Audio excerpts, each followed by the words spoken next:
C'est pas uniquement est-ce que tu crois dans la capacité de la France à te rembourser, mais est-ce que tu as des obligations qui sont plus intéressantes parce que mieux rémunérées ou alors parce que moins risquées. C'est notamment le cas, on l'a vu ces dernières semaines, des entreprises françaises empruntent moins cher que l'État français. Donc les marchés considèrent que certaines entreprises ont un taux de défaut, une probabilité de défaut, qui est encore inférieure à celle de l'État.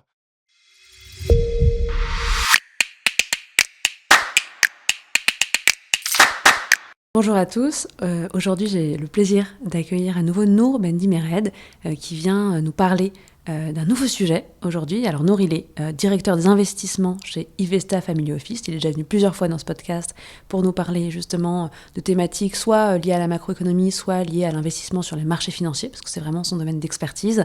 Et aujourd'hui, j'avais envie de lui poser une question qui est transverse justement à ces deux domaines et qui est en lien avec l'actualité, parce qu'on l'a vu il y a 2 semaines. Alors au moment où le podcast sortira, ça sera peut-être plutôt un mois et demi, mais c'était que la France avait encore vu sa note baisser, passant de A+ à A-.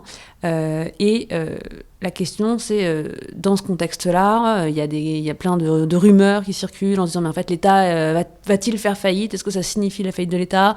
Est-ce que l'État va emprunter plus cher ? Donc forcément, quand on pense État qui emprunte plus cher, on pense obligation d'État. Donc moi, je voulais savoir si, est-ce qu'il faut encore acheter des obligations d'État, Nour ? Alors, très bonne question. Bonjour Aura, tout d'abord. Alors, c'est une bonne question. La dette de l'État français, comme tu l'as dit, a été dégradée par une agence de notation, Fitch, qui a dégradé la note de l'État français de double A-, donc AA- à A+. Cette dégradation, elle est liée aux perspectives de la qualité de la dette de l'État français. Donc, qu'est-ce que ça veut dire ? Globalement, les obligations d'État, donc c'est des créances de la dette émise par un État que les investisseurs vont financer. Donc moi, en tant que particulier, par exemple, je peux prêter de l'argent à l'État en achetant une obligation d'État. Donc je vais financer la dette de l'État. C'est le cas pour les particuliers, mais aussi pour les institutionnels, les fonds de pension, etc. Les marchés financiers vont permettre à l'État de s'endetter via l'émission d'obligations. C'est 100% de la dette de l'État qui est financée par les marchés financiers particuliers ou professionnels, ou il y a d'autres sources de financement des États ? Alors, ça va dépendre des pays. Pour l'État français, effectivement, c'est la grande majorité de sa dette qui provient des marchés financiers. Mais pour des pays en voie de développement, ils peuvent aussi être endettés à l'égard d'institutions, d'institutionnels comme la Banque mondiale ou le FMI. Mais pour l'État français, étant donné que l'essentiel de sa dette est financé par les marchés financiers, la dégradation de la note est quand même un élément très important. Parce que finalement, c'est le regard que vont porter les prêteurs de l'État, donc les marchés financiers, à la qualité de cette dette-là, et donc du prix qu'on va attribuer à cette dette. Le prix, c'est donc le taux d'intérêt. Est-ce qu'on va prêter plus cher à l'État français et ainsi participer à aggraver les finances publiques, ou au contraire considérer que l'État est en bonne santé et demander une rémunération moindre ? Comme tu l'as compris et comme tu l'as dit, la note ayant été dégradée, c'est le reflet de risques accrus en tout cas d'un sentiment de risque accru sur la qualité et la trajectoire de la dette française, qui du coup se retrouve dans les marchés par des niveaux de taux d'intérêt plus élevés. Donc le marché, étant donné qu'il commence à intégrer un niveau de risque plus élevé, va demander une rémunération plus élevée. Et peut-être pour contextualiser, parce qu'en fait j'imagine que la France, comme plein d'autres, en fait finalement est en compétition face à d'autres organisations ayant besoin de financement, en ayant une moins bonne note, on devient indésirable à financer. Comment est-ce qu'on se positionne par rapport à d'autres pays, par exemple, qui auraient besoin d'être financés par les mêmes personnes ? Qu'est-ce que ça dit de nous et dans quelle mesure ça nous met vraiment en difficulté ? Alors tu as raison, c'est important de nuancer. C'est une moins bonne note que certains États, mais ça reste une très bonne note. Donc la note a été dégradée, donc le momentum, la trajectoire est défavorable, mais ça reste une très bonne note. On a souvent eu tendance ces dernières semaines à comparer le taux d'emprunt de l'État d'État français à celui de l'Italie. On reste 3 crans au-dessus de l'Italie. 3 crans, c'est-à-dire 3 niveaux de notation au-dessus. Ils sont à combien l'Italie ? Ils sont autour de BBB+, D'accord. quand on est toujours A-, A+, pardon. Donc on reste mieux noté que l'Italie, mais l'Italie emprunte quasiment à un taux équivalent à celui de l'État français, pour une raison simple, c'est une question de trajectoire. En termes de prévision, on s'attend probablement à ce que l'Italie, du fait d'une meilleure maîtrise de ses comptes publics, que sa trajectoire s'améliore et que progressivement la note de l'Italie s'améliore pour converger vers celle de l'État français, d'où des taux équivalents. Il y a peut-être un peu de complaisance vis-à-vis de l'Italie et un peu de défiance vis-à-vis de la France qui font que les taux sont maintenant en ligne, mais globalement, aujourd'hui, l'État français reste bien noté, même si l'État a été dégradé. La note de l'État a été dégradée. Ok, et enfin, cette nuance-là, elle est valable pour l'ensemble des pays. Est-ce que tu vois, enfin, comment dire, est-ce que le niveau de dette, il est directement corrélé à la note ou finalement tu as des anomalies, vu que tu parles de la trajectoire, tu vois, est-ce que, je sais pas, il y a des pays qui sont ultra endettés mais qui ont une super trajectoire, qui sont encore plus caricaturaux que l'Italie, ou à contrario, des pays qui sont très peu endettés mais qui n'ont pas une très bonne note, enfin, tu vois, dans quelle mesure est-ce que la dette, c'est un facteur qui est parfaitement déterminant de la note et de la capacité d'emprunter? C'est un facteur important, mais c'est pas le seul facteur. Tu évoques des niveaux de dette publique sur PIB, c'est le critère qu'on va regarder. C'est un des critères très importants et très marquants, mais c'est pas suffisant pour déterminer la qualité d'une dette. Par exemple, quand on prend l'État français, la France, la dette publique rapportée au PIB, donc à la richesse créée par En un l'État. an? Comment? Sur un an? Sur un an, on est autour de 113%. Donc on a un ratio de dette publique sur PIB qui est de 113%. Donc on compare un stock de dette à un flux de revenus nationaux qu'est le PIB. Ouais, okay. C'est une mesure pour estimer le montant de la dette rapporté à la richesse créée, mais quand on compare à d'autres États, du côté des États-Unis, on est autour de 115%. Ok, donc équivalent. Et ils empruntent au même taux que nous ou ils sont... Non, mais pour d'autres raisons. D'accord. Pour des raisons de différence de politique monétaire. Okay. Donc là, c'est la Banque centrale américaine qui a des taux courts qui sont plus élevés que la Banque centrale européenne, mais pour des raisons de politique monétaire, les taux américains sont plus élevés. Mais globalement, ça reste une très bonne dette. On va voir ensuite pourquoi et quels sont les critères qui nous permettent de juger aussi la qualité d'une dette. Mais en termes de ratio de dette nette de dette publique, sur PIB, on est sur des niveaux équivalents. En revanche, en Europe, on a des très bons élèves du côté de l'Allemagne, qui a un ratio de dette publique sur PIB autour de 65%. Donc ils respectent les consignes de l'Union européenne. Déjà, et même en termes de déficit, ils sont plutôt des bons élèves aussi. Et quand on regarde à l'international, on a le Japon, qui est une sorte d'ovni parmi les pays développés, qui a un ratio de dette publique sur PIB qui est autour de 230%. C'est énorme. Donc quand on voit des écarts comme ça entre l'Allemagne, la France et le Japon, on dit qu'il y a forcément un lien et qu'il y a une dette qui est meilleure que l'autre. Pas nécessairement, parce que ça ne veut pas tout dire.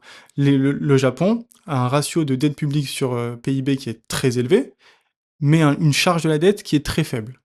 C'est-à-dire une charge de la dette? Donc quel est le poids du paiement d'intérêt de la dette rapporté au PIB. Parce en fait, qu'ils empruntent très peu cher. Ils empruntent à des taux très très bas. Depuis très longtemps, la Banque centrale japonaise maintient des taux proches de zéro, négatifs voire proches de zéro, maintenant légèrement positifs, ce qui fait qu'en fait, l'État japonais s'endette à très bas prix. Donc même s'il a un ratio de dette publique sur PIB très élevé, sa dette lui coûte pas très cher. En France, on a les taux qui ont progressé, on est autour de 3,5% maintenant pour les nouvelles dettes émises, mais néanmoins le stock de dette nous coûte à peu près 2% par an.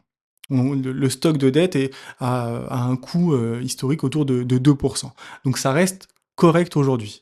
Le sujet est que en fait, la dette va être renouvelée à un taux plus élevé, au taux de 3,5, on est autour de 3,50. À cause de la dégradation de la note ? En partie, mais effectivement, ça fait partie des éléments.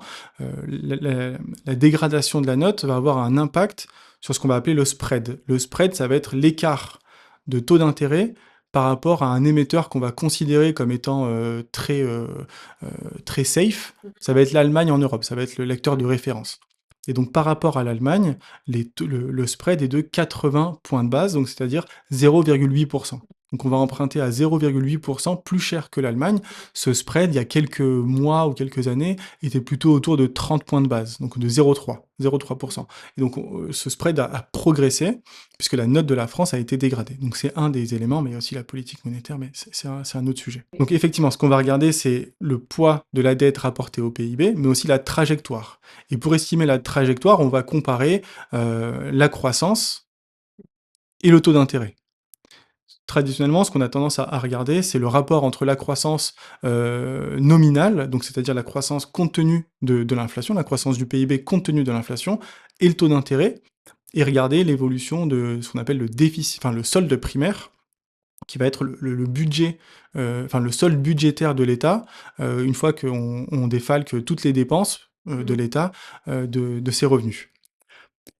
Ce qu'on va regarder, enfin, on va considérer que la dette on va considérer que la trajectoire de la dette est soutenable si le taux d'intérêt est inférieur à la croissance nominale et qu'on a un déficit et qu'on a un solde primaire qui est excédentaire. Donc que l'État peut, par ses revenus, payer directement les intérêts de sa dette sans avoir à se réendetter pour payer les intérêts. Parce que lorsqu'on a un déficit primaire, donc un solde budgétaire, un solde primaire négatif, c'est-à-dire que l'État ne peut pas, par ses ressources, payer les intérêts de sa dette. Donc il doit s'endetter sur les marchés Pour rembourser sa dette. pour payer les intérêts Oui, de sa pour dette. rembourser les intérêts de sa dette. Pas bien sûr. uniquement le capital, mais aussi Oui. les intérêts de sa dette.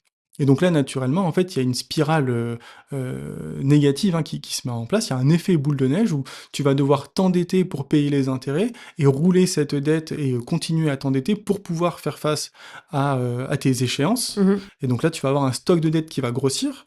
Et surtout, si ce stock de dette... De plus en plus vite, de surtout. plus en plus vite, Mais c'est ça la exactement. faillite d'un État ou qu'est-ce qu'on appelle en fait une faillite d'État? Une faillite d'État, c'est lorsqu'un État peut plus faire face à ses obligations. Donc, Mais effectivement, quand t'as un effet boule de neige, t'arrives forcément à la faillite ou tu peux redresser la barre encore quand ça s'emballe justement. ça peut être redressé. C'est tout le sujet en France aujourd'hui. On est à une situation où la situation peut être, enfin dans un contexte où la situation peut être redressée, mais ça demande de ramener le solde primaire à un territoire en zone excédentaire, ce qui n'est pas le cas aujourd'hui. Et surtout de conserver une croissance nominale qui soit supérieure au taux d'intérêt. Ok, et donc si je reprends, et si j'essaye de synthétiser ce qu'on vient de dire, merci beaucoup parce que c'était hyper complet et précis. Euh, oui, la dette signifie quelque chose par rapport à la capacité d'un État à être financé, mais c'est pas le seul facteur. Il n'y a pas forcément un risque de défaut dans la situation actuelle. Il y a un risque qui existe, mais qui est finalement euh, présent dans d'autres pays qui n'ont pas forcément toujours mal. Euh, Est-ce que, du coup, il y a un vrai sujet je me mets plutôt dans ma casquette d'investisseur, tu vois, si je me pose la question, c'était le pendant de ma question au départ, tu vois, d'acheter des obligations d'État. Est-ce que acheter des obligations d'État françaises aujourd'hui dans ce contexte, c'est une moins bonne idée qu'il y a quelques mois, quand la note était meilleure, tu vois? Est-ce qu'au contraire, c'est une opportunité pour un investisseur peut-être? Parce que je dis, bah, en fait, comme la France va mal, je vais parier sur le fait qu'elle aille mieux un jour et donc je gagnerai de l'argent là-dessus, tu vois? Comment est-ce que au-delà du regard un peu macroéconomique sur la situation du pays et sa capacité à avoir une croissance économique, euh, en tant qu'investisseur, comment est-ce qu'il faut se projeter par rapport à ça? Alors c'est une bonne question. Tu as raison de rappeler que le risque de défaut est très faible. Quand on regarde du côté de Bloomberg, Bloomberg te donne une probabilité de défaut de l'État français autour de 0,18%. Donc c'est extrêmement faible. La probabilité que l'État français fasse défaut à court ou moyen terme est très très faible. Les marchés s'inquiètent pas de ça. Les marchés s'inquiètent de la trajectoire. Parce qu'en fait, effectivement, tu évoquais tout le sujet de croissance, ralentissement de croissance, et peut-être qu'on arrivera à cette spirale, cet effet boule de neige, qui est encore rattrapable aujourd'hui. On a une situation dans un contexte où on n'est pas une situation catastrophique, et c'est reflété par la note A+, reste une bonne note. Maintenant, effectivement, l'État français emprunte à des niveaux plus élevés qu'il y a quelques mois, pour des raisons très spécifiques, qui sont à ce stade pas macroéconomiques, mais plutôt politiques.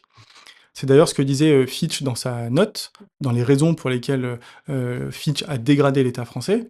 C'est pas uniquement pour des raisons d'endettement et de trajectoire de la dette, mais surtout Fitch a craint que cette trajectoire soit difficilement corrigée du fait de l'instabilité politique française. En fait, il identifie que la manière dont on est structuré, en fait, C'est ça. politiquement, ne nous permet pas de surmonter les Exactement. difficultés En tout cas, c'est un financières risque. finalement assez correctes qu'on rencontre. Il dit juste, en fait, vous n'avez pas la ressource pour aller au-delà de ça parce qu'en fait, aujourd'hui, vous n'êtes pas organisé pour. C'est ça, en fait. Politiquement. Politiquement, ok. Exactement. Alors qu'aux États-Unis ou en Allemagne, quand il faut prendre des mesures politiques, budgétaires drastiques, historiquement, ils ont montré qu'ils étaient capables de le faire. Et on voit aux États-Unis, avec les programmes de dépenses budgétaires de Donald Trump, le fameux One Big Beautiful Bill, qui potentiellement à court terme peut creuser le déficit. Ça a été plutôt bien perçu par les marchés, puisqu'en fait ça va être aussi de l'investissement qui va permettre de générer de la croissance future. Et donc de rentrer dans une spirale plutôt positive. Alors qu'en France, on a plutôt tendance à s'endetter, non pas pour investir, mais pour dépenser, principalement des dépenses sociales. Donc en fait, cette dette est de moins bonne qualité parce que son usage est aussi à long terme moins générateur de croissance. C'est quoi le scénario idéal qui aujourd'hui rassurerait les marchés financiers en France? Tu vois, finalement, ils rêveraient de quoi c'est pas une question, je ne demande pas tes opinions politiques, tu vois, mais c'est plus dans la tête d'une agence de notation. Il faudrait qu'il se passe quoi en France pour qu'ils se disent ok, en fait, on remonte la note parce que là, on comprend qu'ils sont organisés pour gérer la situation. Peut-être un petit peu plus d'austérité budgétaire, en tout cas D'accord. de Eux, ils sont prise de plutôt partis. contrôle. Ouais, c'est ça. Ça peut être soit effectivement un contrôle budgétaire par moins de dépenses et plus de recettes, donc mécaniquement peut-être des hausses d'impôts ciblées et moins de dépenses sociales. Globalement, ça ferait plaisir au marché parce qu'en fait, on prouverait finalement à notre prêteur principal qu'on est capable de contrôler nos dépenses. Et aussi peut-être plus d'investissement. L'investissement, si on s'endette pour investir davantage, c'est pas forcément vu négativement, même si à court terme ça peut faire accroître le déficit ou le taux d'endettement. Mais étant donné que c'est pour finalement une croissance supérieure à long terme, l'investissement peut être vu comme une bonne raison pour s'endetter. Donc sans rentrer dans un débat politique, mais quand même peut-être prouver notre capacité à prendre en main ce sujet de manière plus sérieuse. Ok. Et pour répondre directement à ta question, en termes de perspective d'investissement, effectivement, aujourd'hui, il nous semble quand même que le niveau de la dette, le niveau de taux d'intérêt de la dette publique française est relativement élevé et intègre déjà beaucoup de pessimisme dans ce taux d'intérêt. Donc le marché price une instabilité politique ou alors une stagnation, très peu de marge de manœuvre pour rentrer dans les clous budgétaires. On est quand même aujourd'hui plutôt bien payé pour détenir de la dette française, surtout que la probabilité de taux de défaut nous paraît relativement faible. Ce que je veux dire, donc en fait, là, tout ce que tu décris, c'est une super opportunité pour un investisseur parce qu'il se dit, ok, c'est une obligation stable qui paye bien. Sur la partie obligataire, ce qui est intéressant, c'est qu'il faut dissocier deux comportements d'investissement. Si tu es un investisseur de long terme, tu as un seul risque, ton risque est binaire.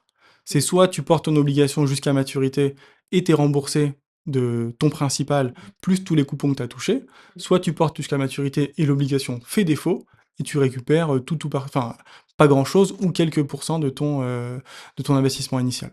Donc en fait, quand tu es un investisseur de long terme, la partie obligataire est relativement simple. Par long terme, t'entends combien d'années? Si on parle de l'État français, on peut regarder les obligations à 10 ans, c'est un peu le référentiel. Si tu as horizon 10 ans pour une obligation d'État, et que tu considères porter ton obligation jusqu'à la maturité, on estime que la probabilité du taux de défaut est très faible, voire presque nulle, voire nulle, et que donc tu seras quand même garanti de toucher tes 3,5% par an pendant 10 ans. Le sujet, c'est qu'en fait, entre-temps, tu as peut-être d'autres opportunités qui sont peut-être plus intéressantes. Et donc, en fait, c'est une question d'arbitrage. C'est pas uniquement est-ce que tu crois dans la capacité de la France à te rembourser, mais est-ce que tu as des obligations qui sont plus intéressantes parce que mieux rémunérées ou alors parce que moins risquées. C'est notamment le cas, on l'a vu ces dernières semaines, des entreprises françaises empruntent moins cher que l'État français. Donc les marchés considèrent que certaines entreprises ont un taux de défaut, une probabilité de défaut, pardon, qui est encore inférieure à celle de l'État. C'est le cas par exemple d'LVMH qui emprunte quelques points de base, donc quelques dixièmes de pourcent moins cher que l'État français. Donc là, tu peux te poser la question, si tu es très prudent et que tu préfères vraiment t'affranchir du risque de défaut, aller plutôt sur une obligation d'entreprise comme LVMH et t'affranchir de ce risque de défaut parce qu'il est relativement faible pour une boîte comme celle-ci. Ou au contraire, aller chercher des obligations mieux rémunérées. Et là, on va passer peut-être du côté des obligations corporate, des obligations d'entreprise, qui vont avoir des profils de rendement très intéressants, avec des niveaux de risque aussi relativement modérés, en fonction des notations sur lesquelles tu vas te positionner. D'accord. En termes de fonctionnement, une obligation d'État et une obligation corporate, la seule différence, c'est le sous-jacent? C'est l'émetteur. Il peut y avoir pas mal de spécificités. Par exemple, pour les obligations d'État et corporate, tu peux avoir des obligations à taux fixe ou à taux variable. Dans les deux cas. Dans les deux cas. Ouais. Pour l'État, tu vas même avoir des obligations indexées à l'inflation, donc ils vont te payer un coupon flat plus une indexation à l'inflation. Et du côté des obligations d'entreprise, tu vas avoir un peu de structuration financière. Et là, il va être important aussi de regarder ton niveau de seniorité dans la structure de capital de l'émetteur. Donc tu peux être plus ou moins senior sur une dette, et ça va être important, notamment en cas de défaut. Les investisseurs, les prêteurs les plus seniors seront remboursés en priorité. Ta seniorité te donne ton rang de remboursement en cas de défaut d'un émetteur. Mais globalement, c'est les mêmes principes, donc c'est une créance, c'est un titre de créance envers un émetteur, qui soit privé ou public. Globalement, les mécanismes sont sensiblement les mêmes, et le risque principal à maturité, c'est le risque de défaut. D'accord. Et juste pour ramener un peu au contexte,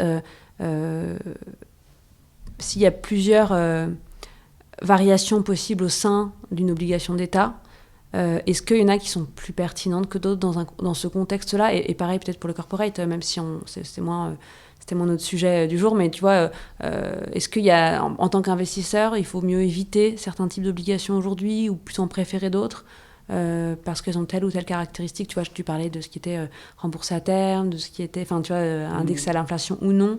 Je ne sais pas si tu peux peut-être nous expliquer un peu les caractéristiques majeures de ces obligations et comment est-ce qu'elles sont, comment est-ce qu'il est intéressant de les monitorer aujourd'hui. Alors, ce qu'on va regarder déjà, un des premiers critères, c'est la maturité. La maturité de l'obligation peut avoir un impact sur sa réaction en termes de prix aux variations de taux. Donc ça va être mesuré par ce qu'on appelle la duration.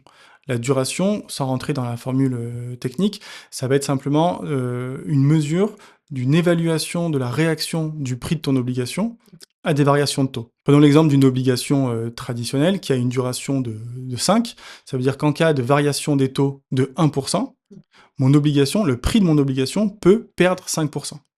Donc en fait, tu vas avoir de la volatilité sur le prix de ton obligation. Et donc, cette duration, cette sensibilité aux variations de taux va dépendre principalement de ton coupon et de ta maturité. Donc, plus la maturité sera courte, plus la duration de ton obligation sera courte, et plus sa sensibilité aux variations de taux sera faible. Donc aujourd'hui, dans le contexte actuel, nous c'est vrai que, et même depuis quelques années déjà, on a plutôt privilégié les obligations à faible duration, donc à faible maturité, pour justement être le moins sensible possible aux variations de taux, principalement aux variations de taux des banques centrales, mais aussi des taux longs, parce qu'en fait on a un contexte macroéconomique qui est assez illisible, qui était dominé par une inflation très volatile, des comportements de banquiers centraux parfois imprévisibles, et aujourd'hui un vrai stress sur les dettes souveraines qui peuvent faire un peu chahuter les niveaux de taux d'intérêt. Donc en fait, garder des obligations à maturité courte a un double avantage. Premièrement, ça nous immunise contre la volatilité, donc contre les variations de prix de ces obligations-là. Et deuxièmement, ça nous rend plus confiants dans la capacité des émetteurs à rembourser leurs dettes. Naturellement, le risque qu'un émetteur fasse défaut à 2 ans est plus faible qu'il fasse défaut à 20 ans. La boule de cristal est plus efficace sur 2 ans que sur 20 ans. Est-ce qu'il y a d'autres critères, outre la duration, qui sont importants à prendre en compte pour une obligation? Bien sûr, alors ça va être la qualité de crédit. La qualité de crédit et quelle rémunération on aura pour accepter un certain risque de crédit. Donc aujourd'hui, on est dans un contexte où quand même le niveau des taux d'intérêt c'est bien comprimé par rapport à ce qu'on avait il y a 2-3 ans, au moment où la Banque Centrale Européenne a très fortement monté ses taux en 2022-2023. Depuis, elle a de nouveau baissé ses taux, et le taux de marché sur le segment obligataire se sont très fortement comprimés. En plus des taux de marché, en plus des taux directeurs et des taux souverains qui se sont comprimés, il y a le spread de crédit qui va être la rémunération supplémentaire accordée aux émetteurs corporate, aux obligations d'entreprise, qui s'est aussi significativement comprimé. C'est-à-dire qu'on est de moins en moins bien payé pour aller chercher un risque crédit sur des obligations d'entreprise. Mais pour une raison simple, c'est qu'en fait le risque s'est aussi nettement comprimé. les obligations, enfin les émetteurs sont plutôt bien gérés, les taux sont bas, les charges d'intérêt sont relativement faibles, les leviers se sont aussi comprimés, il y a moins de risques, donc naturellement, il y a un peu moins de rémunération. Mais néanmoins, ça reste toujours pertinent d'aller sur des obligations corporate relativement courtes pour générer un petit peu de rendement. De façon structurelle, nous, on est assez sous-pondéré sur la classe d'actifs obligataire. Quand tu dis nous, c'est Ivesta, hein, peut-être je précise. Besta, exactement. On est assez sous-pondéré sur la classe d'actifs obligataire. C'était le cas depuis 2018-2019, justement parce qu'on anticipait un stress potentiel sur la partie obligataire dans un contexte où la Banque centrale devrait forcément remonter ses taux après la période un peu atypique de taux négatifs. Donc on voulait en amont se prémunir d'un potentiel stress obligataire. Et aujourd'hui, on le reste un petit peu, on reste sous-pondéré sur la classe d'actifs obligataire, puisqu'on pense qu'il y a des zones, des classes d'actifs qui sont plus intéressantes pour couvrir le risque, et notamment enfin qui font office de valeur refuge et qui sont peut-être plus intéressantes puisqu'on permet justement d'éviter le risque de souveraineté d'une dette. Je pense notamment à l'or, qui n'est relié à aucun État directement. Il n'y a pas de risque de défaut sur l'or qui n'est pas lié à aucun pays, aucune souveraineté, et le sujet de soutenabilité de la dette se pose pas du tout. D'accord. L'or, c'est le seul actif alternatif que vous proposez à vos clients aujourd'hui Alors, non, c'est pas le seul, c'est pas le plus intéressant, mais en tout cas, c'est l'un des plus intéressants et peut-être l'un des plus simples à comprendre. Mais il y a aussi l'or digital, donc le Bitcoin, qui est une quasi qu'on apprécie beaucoup, qui peut permettre justement aux investisseurs de se protéger contre cet éventuel risque d'insoutenabilité des dettes publiques, qui est très faible aujourd'hui, mais qui peut être un sujet à long terme. Et le segment hedge fund, qui est aussi un segment très intéressant, qui est pour nous une classe d'actifs plutôt défensive, en tout cas qu'on aborde de façon défensive, et sur laquelle on va travailler principalement l'aspect de décorrélation, donc c'est-à-dire sa capacité à évoluer, à générer de la performance, quel que soit le contexte de marché, donc sans lien avec la macroéconomie. J'avais envie de te poser une dernière question, Nour, avant de conclure l'épisode, qui est peut-être plutôt liée aussi à ton contact avec les investisseurs. Je serais assez curieuse de savoir, en fait, donc si je comprends bien, effectivement, la dette souveraine et les obligations d'État, c'est pas un risque immédiat, mais c'est pas non plus aussi safe, ou aussi l'investissement de bon père de famille que ça a pu être un temps. Est-ce que ce discours-là, face à vos clients, il est entendable? Enfin, tu vois, comment est-ce que vous l'expliquez à vos clients et comment ils le reçoivent? Est-ce que tu observes que les gens te croient quand tu leur dis attends, je caricature, mais aujourd'hui la crypto te protège plus qu'une obligation d'État? Est-ce que c'est quelque chose que tu penses qu'on va vers ça? Est-ce que tu as l'impression on n'en est pas encore là. Non, bien sûr, mais tu vois, comment est-ce que vous le présentez à vos clients et comment est-ce qu'ils le reçoivent, ça? Alors en fait, il y a un élément très simple et factuel qui est la performance des obligations d'État en 2022. En 2022, lorsque les banques centrales ont très fortement monté leurs taux, les obligations d'État, et notamment les obligations à forte duration, donc les obligations longues, le référentiel, ça reste le 10 ans sur la partie souveraine, ont été très fortement chahutées. On est passé par des performances de moins 15, moins 20 sur les obligations d'État européennes. Donc c'est pas une perte en capital sèche, puisque si tu portes ton obligation à maturité, tu seras remboursé intégralement. Néanmoins, à court terme, un investisseur qui a acheté une obligation à 100 en 2022, aujourd'hui, n'a pas encore totalement récupéré l'intégralité de son capital investi et a potentiellement vu une baisse faciale du prix de ses obligations de l'ordre de moins 15, moins 20%. Donc c'est quelque chose auquel les investisseurs n'étaient plus vraiment habitués, puisqu'on a eu une période très longue de taux très bas et stables.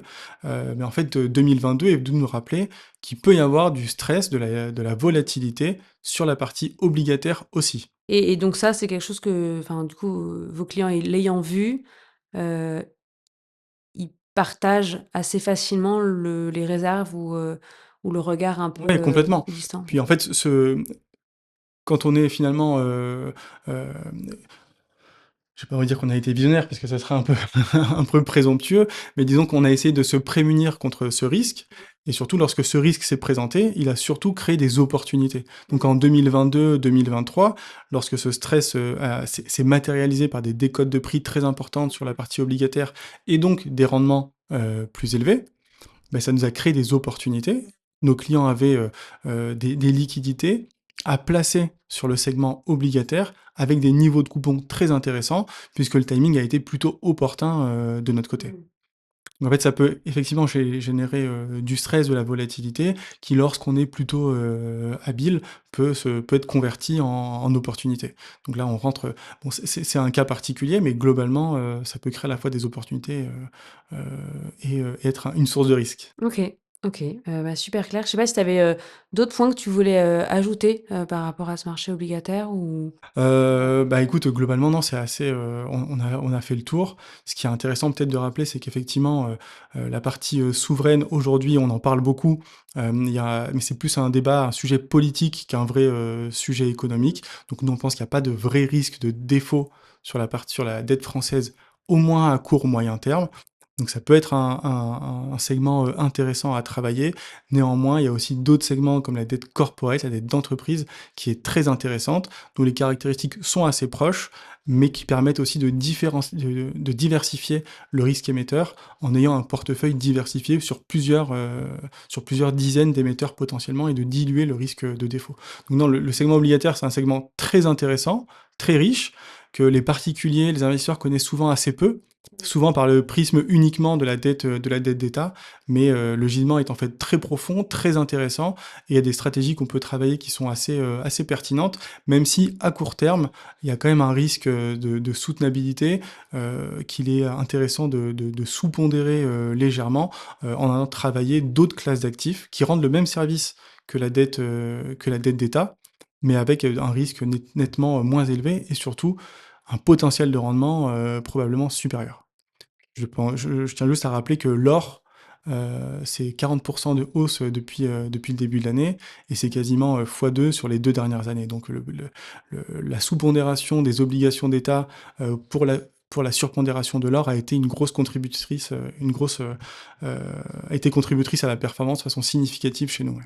OK, donc on garde la tête froide, on s'emballe pas, avec le bruit médiatique, politique, on continue à analyser, puis pourquoi pas effectivement en profiter pour, ouvrir les chakras, sur, les possibilités, d'investissement et tenter d'autres choses. Et évidemment, vous rapprocher, d'un conseiller, Sapiens, Vivesta selon ce qui vous parle le plus, pour, creuser en détail et voir comment est-ce que ça peut, s'inscrire dans une stratégie patrimoniale globale. Merci beaucoup, Nour, Avec pour ces plaisir. explications, puis à très vite. Vous êtes de plus en plus nombreux à suivre Just Focus et je vous en remercie. Une dernière chose avant de partir, si jamais cet épisode vous a plu, pensez à mettre un like. Vous pouvez aussi faire vos retours en commentaire, je serai ravie de les lire. Et enfin, pensez à le partager autour de vous et à vous abonner pour ne pas louper les prochains épisodes. À très vite.